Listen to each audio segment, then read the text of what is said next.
കുഞ്ഞിച്ചോ മിനസാൻ welcome back to another video. ഞാൻ നിങ്ങളുടെ സ്വന്തം എക്സ്ട്രാ കോമിക്. സോ നമ്മൾ നോക്കാൻ പോകുന്നത് വൺ പീസിന്റെ ചാപ്റ്ററാണ് 1750.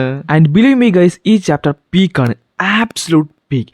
അതുകൊണ്ട് തന്നെ വീഡിയോയിലേക്ക് കിടക്കുന്നതിന് മുമ്പ് ഇപ്പോൾ തന്നെ നമ്മുടെ പേജ് ഒന്ന് സബ്സ്ക്രൈബ് ചെയ്ത് വെക്കാൻ മറക്കണ്ട. പിന്നെ വീഡിയോ ഇഷ്ടപ്പെട്ട് കഴിഞ്ഞാൽ ലൈക്ക് ചെയ്യാനും വൺ പീസിന്റെ മാങ്ക വയ്ക്കുന്ന എല്ലാ കൂട്ടുകാർക്കും ഈ വീഡിയോ ഒന്ന് ഷെയർ ചെയ്ത് കൊടുക്കാനും മറക്കണ്ട. അങ്ങനെ കഴിഞ്ഞ ചാപ്റ്ററിന്റെ അവസാനം നമ്മുടെ ഈമു ഗുങ്കോനെ കൺട്രോൾ ചെയ്യാൻ തുടങ്ങി. ഇനി എന്ത് സംഭവിക്കുമെന്ന് നോക്കാം. ഈ ചാപ്റ്ററിന്റെ പേര് ഡോമി റിവേഴ്സി എന്നാണ്. നമ്മുടെ ചാപ്റ്ററിന്റെ കവർ പേജിനകത്ത് യാമറ്റോനെയും ഉൾട്ടീനെയും അതേപോലെ തന്നെ പേജ് വണ്ണിനെ കാണാൻ സാധിക്കുന്നുണ്ട്. അങ്ങനെ ചാപ്റ്റർ തുടങ്ങാൻ നേരത്ത് കുറച്ചധികം ജയൻസ് ആ പിള്ളേരുടെ അടുത്ത് എത്താറായിട്ടുണ്ട്. അവർ പറയുന്നുണ്ട്, ഭാഗ്യം പിള്ളേർക്ക് കുഴപ്പമൊന്നുമില്ല.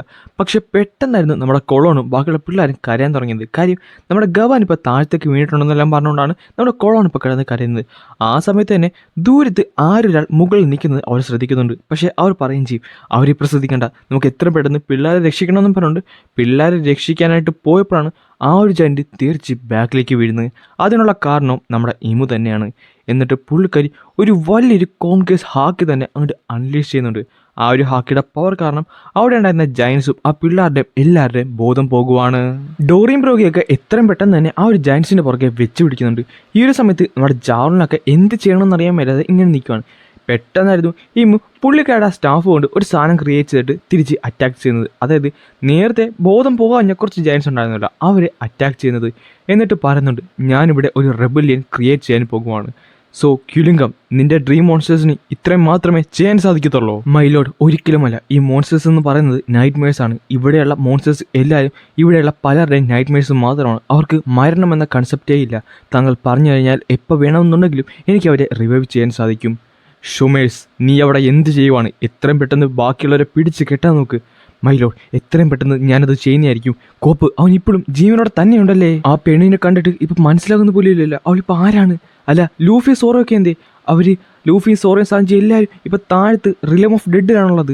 പെട്ടെന്നായിരുന്നു നമ്മുടെ റോബിൻ കിടന്ന് സ്ട്രഗിൾ ചെയ്യുന്നത് ജിംബെ കാണുന്നത്. അവൻ ചോദിക്കുന്നുണ്ട്, റോബിൻ നീ എന്ത് ചെയ്യുക? എനിക്കിവിടെ ഇനി ചുമ്മാ ഇരിക്കാൻ പറ്റത്തില്ല, എനിക്കിത് കാണാനുള്ള ത്രാണിയില്ല. ഇവിടെയുള്ളവരെ എല്ലാവരും പിടിച്ചു കെട്ടാൻ കെൽപ്പുള്ള ഒരു അതോറിറ്റിനെ എത്രയും പെട്ടെന്ന് തന്നെ നമ്മൾ സൃഷ്ടിക്കണം. മൈലോഡ്, താങ്കൾ പറയുന്നത് ശരിയാണ്. പക്ഷേ ഈ കൺട്രിയിൽ കിങ് ഇല്ലല്ലോ.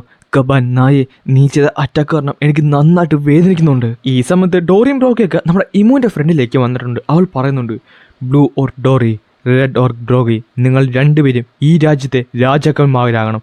പെട്ടെന്ന് നമ്മുടെ ബ്രോഗി അവളെ കയറി പിടിച്ചിട്ട് പറയുന്നുണ്ട്, നീ കാരണമാണോ ഇതെല്ലാം സംഭവിക്കുന്നത്? ഡോറി, നിങ്ങളെല്ലാവരും പോയി പിള്ളേരെ രക്ഷിക്കാൻ നോക്ക്, ഇവളുടെ കാര്യം ഞാൻ നോക്കിക്കോളാം. നിനക്കൊരു കാര്യം അറിയാവോ, ഞാൻ എൻ്റെ പിള്ളേരെ എല്ലാം ഇന്ന് തന്നെ തിരിച്ചു കൊണ്ടുപോകും. ബ്രോഗി, ഞാൻ പറയുന്നത് ശ്രദ്ധിച്ചു കേട്ട്, നീ പോയി മൗണ്ടൻ ജാവലിനെ കാണണം. എന്നിട്ട് അവൻ്റെ തല അറുത്ത് മാറ്റി മുകളിലേക്ക് ഉയർത്തിപ്പിടിക്കണം. എന്നിട്ട് നീ തന്നെ പറയണം, നിങ്ങളാണ് ഈ രാജ്യത്തെ ഏറ്റവും പുതിയ രാജാക്കന്മാർ. ഇത് കേൾക്കാണത് പുള്ളിക്കാരനെ ദേഷ്യം വരുന്നുണ്ട്. നീക എൻ്റെ നാട്ടിൽ വന്നിട്ട് എന്നോട് പഠിപ്പിക്കാൻ വേണമെന്ന് പറയുന്ന നേരത്താണ് ആ ഒരു മാജിക്കൽ ബുക്കിൻ്റെ അന്ന് രണ്ട് സാധനം പുള്ളിക്കാരെ ക്രിയേറ്റ് ചെയ്യുന്നത്. ഒന്നൊരു തോക്കും, ഒന്ന് ഒരു ചെറിയ നൈഫുമായിരുന്നു. ആ നൈഫ് കൊണ്ട് അവൻ്റെ കയ്യെ കുത്തിയിട്ട് ആ ഒരു തോക്കെടുത്ത് അവൻ അങ്ങോട്ട് വെടിവെക്കുന്നുണ്ട്. ആ ഒരു അറ്റാക്ക് ഒട്ടും തന്നെ നിസ്സാരമല്ലായിരുന്നു. കാര്യം അത്രത്തോളം പവർഫുള്ളായ ഒരു അറ്റാക്കായിരുന്നു. അവൻ്റെ കൈ തന്നെ രണ്ടായിട്ട് പൊട്ടിപ്പോകുന്നുണ്ട്. അവൾ പറയുന്നുണ്ട്, മര്യാദക്ക് ഞാൻ പറയുന്നതൊക്കെ അനുസരിക്കാൻ നോക്ക്. ഇത് കണ്ടിരുന്ന എല്ലാ ജയൻസും ഞെട്ടിത്തെറിച്ചു പോയി. കാര്യം നമ്മുടെ ക്യാപ്റ്റൻ, അതായത് ബ്രോഗിയുടെ ആർമ എന്നൊക്കെ പറയുന്നത് വളരെയധികം സ്ട്രോങ് ഉള്ള ഒരു ആർമാണ്. അതാണ് വളരെ സിമ്പിളായിട്ട് മുറിഞ്ഞ് രണ്ടായിട്ട് കിടക്കുന്നത്. നിന്റെ ആയുസിന്റെ കുറച്ച് ഭാഗം എടുത്തുകൊണ്ട് ഞാൻ നിന്നെ എൻ്റെ ഡൊമീനിയന് ഉള്ളിലുള്ള ശക്തി തരാൻ പോകുവാണ്. അതുകൊണ്ട് തന്നെ ഒരു കോമൺ സെൻസിനുള്ളിലും നീ ഇനി അടങ്ങിക്കൂടേണ്ടതല്ല. നീ ഒരു ഡീമനാകാൻ പോകുവാണ്, ഒരു എക്സിസ്റ്റൻസിൻ്റെ പിനക്കിളാകാൻ പോകുവാണെന്ന് പറഞ്ഞുകൊണ്ട് പുള്ളിക്കാരി ഒരു ഡെമോണിക് കോൺട്രാക്റ്റ് അങ്ങോട്ട് ക്രിയേറ്റ് ചെയ്യുന്നുണ്ട്. ഈ സമയത്ത് അവൻ്റെ താഴത്ത് ചെറിയൊരു വട്ടം വരുന്നുണ്ട്. എന്നിട്ട് അവൻ അതിൻ്റെ അകത്തേക്ക് മുങ്ങിപ്പോവും. പെട്ടെന്ന് ഇമു പറയുന്നുണ്ട്, ഡോമി റിവേഴ്സി.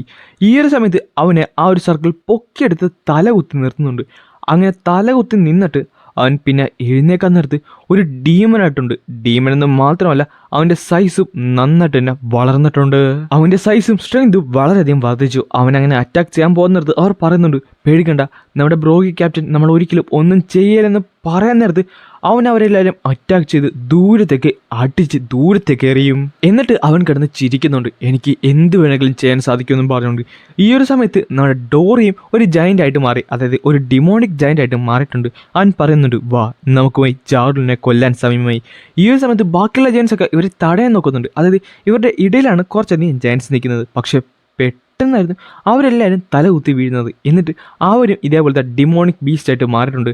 കാര്യം അവരുടെ രണ്ടുപേരുടെ ഇടയിൽ നിന്നുകൊണ്ടാണ് ഈ ജയൻസ് ഓരോ ഡിമോണിക് ബീസ്റ്റായിട്ട് മാറിയത്. അങ്ങനെ നമ്മുടെ ഡോറിയും ബ്രോഗയും ബാക്കിയുള്ള ഡീമൺ ജയൻസും അത് മാത്രമല്ല ആ ഡ്രീം മോൺസ്റ്റേഴ്സും എല്ലാവരും കൂടെ എൽബഫിലേക്ക് ഇപ്പോൾ റഷ് ചെയ്തുകൊണ്ടിരിക്കുവാണ്. ഈ ഒരു സമയത്ത് നമ്മുടെ ഇമു പറയുന്നുണ്ട്, ഈ ലാൻഡ് എന്ന് പറയുന്നത് ഒരിക്കലും വേസ്റ്റ് ആക്കാൻ പാടില്ല, ഇത് ഉറപ്പായിട്ടും റൂൾ ചെയ്തിരിക്കണം. അതുകൊണ്ട് തന്നെ നമുക്ക് ഇന്നൊരു യുദ്ധം കാണാൻ സാധിക്കും. ഈ ഒരു സമയത്ത് ബാക്കിയുള്ളവർ ജാറിനോട് രക്ഷപ്പെടാൻ പറയുന്നുണ്ട്. പക്ഷെ ജാർ പറയുന്നുണ്ട്, ഇല്ല, ഒരിക്കലുമില്ല, ഒരു വാരിയർ ഒരിക്കലും ഓടി രക്ഷപ്പെടുന്നതല്ല. അങ്ങനെ നമ്മുടെ ജാറിൽ എന്ത് വന്നാലും നേരിടാൻ റെഡിയാണെന്നും പറഞ്ഞുകൊണ്ട് അങ്ങനെ നിന്നുകൊണ്ടാണ് ഈ ഒരു ചാപ്റ്റർ ഇവിടെ അവസാനിക്കുന്നത്.